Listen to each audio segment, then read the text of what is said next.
ఎప్పుడెప్పుడా అని ఊపిరి బెగబట్టి ఎదురు చూస్తున్న ఎన్నికల ఫలితాలు వెలువడబోతున్నాయి. అభ్యర్థుల తలరాతలు తేల్చే ఎన్నికల ఓట్ల లెక్కింపు కాసేపట్లో ప్రారంభం కానుంది. ఇందుకోసం కేంద్ర ఎన్నికల సంఘం అన్ని ఏర్పాట్లు చేసింది. ఇక 10.50 లక్షల కౌంటింగ్ కేంద్రాలు ఓట్ల లెక్కింపు జరగనుంది. కౌంటింగ్ కేంద్రాల దగ్గర భారీ భద్రత ఏర్పాటు చేపట్టారు. సీసీ కెమెరాల్లో ఓట్ల లెక్కింపు పర్యవేక్షించనున్నారు.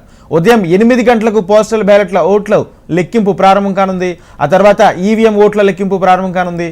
కౌంటింగ్ ప్రారంభమైన తర్వాత ఉదయం 11 గంటల వరకు ట్రైన్స్ వెలువెనున్నాయి. మధ్యాహ్నం 12 గంటల నుంచి 1 గంట లోపు ఫలితాలపై ఒక అంచనా వస్తుందని భావిస్తున్నారు.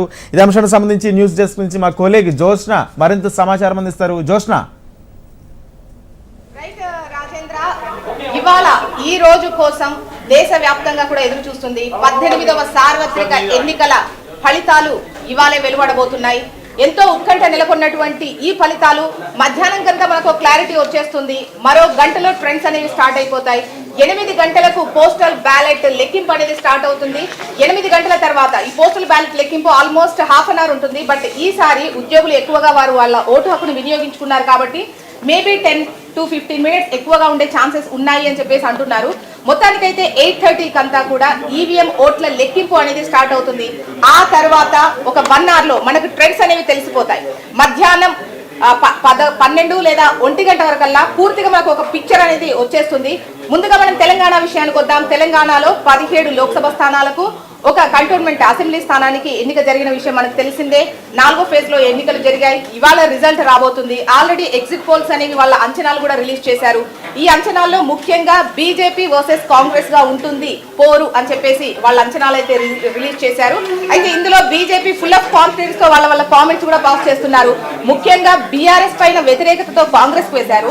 కాంగ్రెస్ ఈ 6 నెలల పాలనలో అసంతృప్తి ఉంది కాబట్టి మా వైపే చూస్తారు, ఖచ్చితంగా మాకే 10కి పైగా సీట్లు వస్తాయన్న కాన్ఫిడెన్స్ లో ఉన్నారు. మొత్తంగా తెలంగాణ విషయానికి చూసినట్లయితే 2,20,00,000కు పైగా ఉన్నటువంటి ఓటర్లు వారి యొక్క ఫలితాన్ని ఇవాళ వాళ్ళ తీర్పు ఇవాళ చెప్పబోతున్నారు. పోస్టల్ బ్యాలెట్ కు సంబంధించి 2,18,000 ఓట్లను మరి కాసేపట్లో లెక్క పెట్టబోతున్నారు. 8:30 కంతా పోస్టల్ బ్యాలెట్ లో ఎవరు ఆధిక్యం సాధించారు అనేది తెలిసిపోతుంది. నిజామాబాద్ కు సంబంధించి మొదటి ఫలితం వస్తుంది. ఇందులో 17 రౌండ్లే ఉన్నాయి. అటు కరీంనగర్, నల్లగొండ, హైదరాబాద్ కు సంబంధించి 24 రౌండ్లు ఉన్నాయి. ఇవి సాయంత్రం అవుతుంది వీటి రిజల్ట్ వచ్చేటువంటి దానికి సంబంధించి. ఇక ఏపీ విషయానికి వస్తే కనుక రమణ సిద్ధంగా ఉన్నారు. అసలు ఏపీలో ఏం జరుగుతుంది, ఎగ్జిట్ పోల్స్ అంచనాలు అయితే ఇప్పటి వరకు కూడా మనకు క్లారిటీ వచ్చినట్టు లేదు. కొన్ని ఎగ్జిట్ పోల్స్ అంచనాలేమో వైసీపీకి పట్టం కడితే కొన్ని కూటమికి పట్టం కట్టినటువంటి పరిస్థితి. సో దీంతో ఆ ఉత్కంఠ మరింత పెరిగింది. ఏం జరగబోతుంది అని చెప్పేసి ఏపీ ప్రజలు మాత్రమే కాదు, ఓటేసిన వాళ్ళు మాత్రమే కాదు, అభ్యర్థులు మాత్రమే కాదు, యావత్ దేశం మొత్తం కూడా ఏపీ వైపు ఎదురు చూస్తోంది. ఏం జరగబోతుంది, ఏపీలో ఎవరు అధికారం చేజిక్కించుకోబోతున్నారు అని ఎదురు చూస్తున్నటువంటి సిచ్యువేషన్ అయితే మనకుంది. మరి ఏపీ అప్డేట్ తో రమణ సిద్ధంగా ఉన్నారు. రమణ గారు ఏంటి చెప్పండి, ఎట్లా ఉంది సిచ్యువేషన్ ఏపీ? జోస్నా, టోటల్ గా దేశవ్యాప్తంగా ఓటరు అలాగే ప్రజల చూపు ఒకవైపు ఉంటే ఏపీ మాత్రం చాలా స్పెషల్ అని చెప్పొచ్చు. ఎందుకంటే అందరి చూపు ఏపీ వైపే అన్నట్టుగా ఉంది. సార్వత్రిక ఎన్నికల ఫలితాలు మరికాసేపట్లో రానున్నాయి కూడా. అండ్ వన్ మోర్ థింగ్ ఏంటంటే ఆధునిక టెక్నాలజీని అందిపుచ్చుకున్నటువంటి ఎలక్షన్ కమిషన్ అనేక విజయవంతమైనటువంటి అలాగే కొత్త పోకళ్ళన్నీ కూడా ప్రవేశపెట్టి చాలా ఫాస్ట్గా రిజల్ట్ ప్రకటించడానికి కూడా ట్రై చేస్తుంది. ఈ నేపథ్యంలో 8:00 షార్ప్ మొదలైతే కనుక ఈ పోస్టల్ బ్యాలెట్కి సంబంధించి కూడా వివరాలన్నీ కూడా మనకు తెలుస్తాయి. 8:30 లోపే క్లోజ్ చేసి 8:30 నుంచి ఈవీఎంలు కానీ వివిప్యాట్లు కానీ ఇవన్నీ వీటికి సంబంధించి కూడా మొత్తం ఫలితాలు వెల్లడించే దిశగా చూస్తూ ఉన్నారు. అండ్ ఈసారి ఎన్నికల్లో ఏపీ మరీ ప్రత్యేకం అని చెప్పచ్చు. అండ్ ఏపీ వ్యాప్తంగా చూస్తే కనుక 33 ప్రాంతాల్లో 401 కౌంటింగ్ కేంద్రాలు కూడా ఏర్పాటు చేశారు. దాదాపు చాలా ఎక్కువ మంది, అంటే టోటల్గా భారతదేశ వ్యాప్తంగా చూస్తే 64,02,00,000 మంది తమ ఓటు హక్కును వినియోగించుకున్నారు. అందులో ఏపీ ప్రజలు కూడా తక్కువేం కాదు.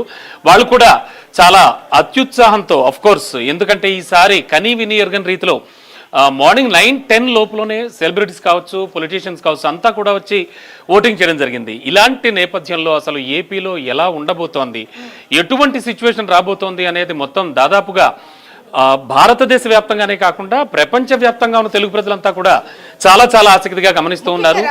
ముఖ్యంగా ఏపీ రిజల్ట్ కు సంబంధించి ఈ కన్ఫ్యూజన్ స్టేట్ అనేది కూడా నమోదైనటువంటి పోలింగ్ పర్సెంటేజ్ బట్టి, ఎందుకంటే 80% నమోదవడం అంటే అది ఆషామాషి వ్యవహారం కాదు. అయితే ఈ పెరిగిన పర్సెంటేజ్ అనేది మాకు అనుకూలం అంటే మాకు అనుకూలం. ఎక్కడైనా కూడా ఓటింగ్ పర్సెంటేజ్ పెరిగిందంటే ప్రభుత్వంపై వ్యతిరేకత ఉందేమో, అందుకే ఓటింగ్ పర్సంటేజ్ పెరిగింది, ఈ వ్యతిరేక ఓట్లు ఖచ్చితంగా ప్రతిపక్షాన్ని పీఠం ఎక్కిస్తాయని అనుకుంటారు. అయితే ఇక్కడ మా సంక్షేమ పథకాలు ఎక్కడ పోతాయో అని ప్రజలు ముందుకొచ్చి ఓటేశారు అని చెప్పేసి అటు వైసీపీ క్లెయిమ్ చేసుకుంటుంది.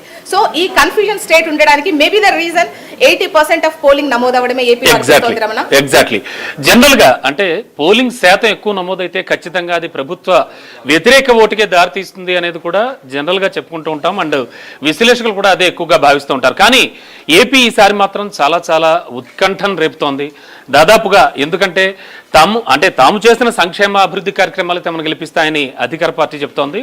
అండ్ కూటమి ద్వారా అంటే ఒక 3 పార్టీలు అంటే ఒక సింగిల్ పార్టీని ఎదుర్కోవడానికి 3 పార్టీలు ఒకే తాటి మీదకి వచ్చి వాళ్ళు పోటీ చేయడం, వాళ్ళ సీట్ల సర్దుబాటు, ఇవన్నీ కూడా మనం డే 1 నుంచి కూడా HMTVలో మనం రెగ్యులర్గా మనం ప్రేక్షకులకు అందిస్తూ ఉన్నాం. Minute to minute updates. Of course ఇవన్నీ కూడా కలిసి మేము ఖచ్చితంగా ప్రభుత్వాన్ని ఏర్పాటు చేస్తామని వాళ్ళు కూడా చెప్తూ ఉన్నారు. ఇక కీలకమైన స్థానాలు, కీలకమైన నేతలు పోటీ చేసినటువంటి ప్లేసెస్ జస్ట్ లైక్ పిఠాపురంలో పవన్ కళ్యాణ్ కానీ, కుప్పంలో చంద్రబాబు కానీ, అలాగే పులివెందుల ఎగ్జాక్ట్లీ ఇలాంటివన్నీ కూడా చాలా చాలా షర్మిల ఎగ్జాక్ట్లీ ఇవన్నీ కూడా చాలా చాలా కీలకమైనటువంటి ప్రాంతాలని చెప్పొచ్చు. అండ్ దీనిపై చాలా ఎక్కువగా ఫోకస్ పెట్టారు. అండ్ వన్ మోర్ థింగ్ ఏంటంటే ఈసారి బెట్టింగ్ రైలు కూడా రెచ్చిపోయారని చెప్పొచ్చు.